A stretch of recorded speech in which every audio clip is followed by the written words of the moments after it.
Hi there, this is Jocelyn Hasner.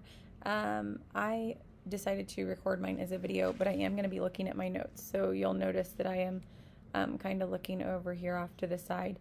Um, so, how is the budget created for your district, and how is it created for the building level, at the building level? The district's budget is created by looking at basically previous year's budgeting. So, that can be salaries, needs for the upcoming year, pensions, health insurance and supports, other employee benefits.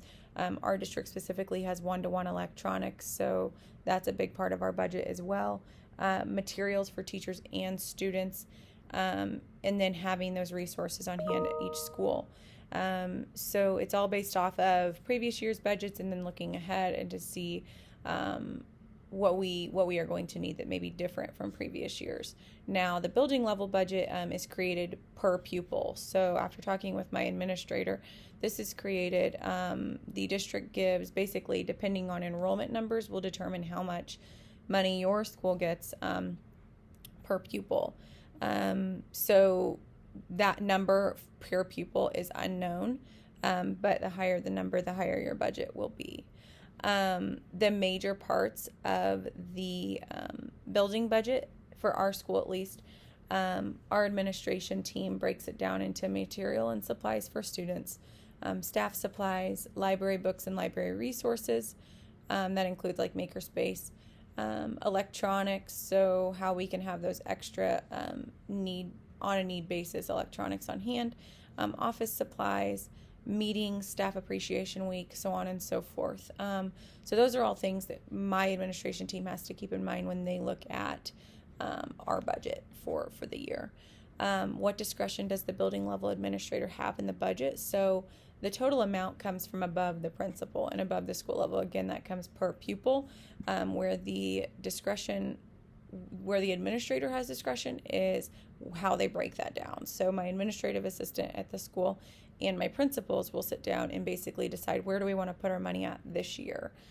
This year, obviously, for example, with COVID, normally teachers get a certain amount of money to spend on their classrooms each year. This year, we're not getting that because they didn't find that was necessary. It's more or less they needed to put that towards PPE items and ensuring that we had the correct needs at school to make sure students and staff were safe for the upcoming year. And then how does the principal ensure funds are being spent and accounted for accurately? So there are a lot of spreadsheets, monthly reconciliations, receipts, purchase orders, basically just data collection and checking in each month to make sure that those are on track.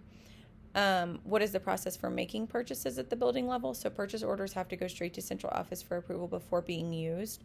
And then a lot of times we have to put in orders through vendors that the district allows. So for example, school specialty is something that we can ask items from because it's a vendor, it's approved through our district. That's one of the approved vendors. How are purchase orders created? So our district uses a platform called Business Plus. It's generated, the forms are generated through there, purchase orders are generated through there, and they have to go to the principal of the school for approval, and depending on the amount, it may have to go to central office for approval if it's outside of our budget. How are the purchases coded? So there's a different code for each different budget line.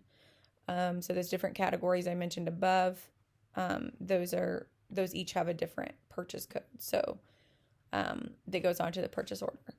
What policies provide guidelines for handling cash from gate receipts, fundraising, snack or soda sales, etc.? So there are two different things. This does not affect the budget mostly. So part of it is that it goes to the activities account, which is part of our budget. But a lot of that also goes through our PTA. Our PTA does a good job of doing all the fundraisers for the school, having all the sales, etc. Like our carnival at the end of the year, so on and so forth. How do the administrators ensure those guidelines are followed? Everything has to be approved by them. So there's no gray area there. Everything has to be approved by them. And then again, how is cash handled in your school? Everything has to go through either the PTA, and they obviously have to keep a record of it, or our administrator. And then what process is in place for an activity sponsor to access funds to make purchases? That all goes through the PTA. So any account or any money that needs to come from that needs to be made through the PTA. So having this interview was definitely eye-opening. I had no idea that there were all these different components to this. So this was definitely a learning experience for me.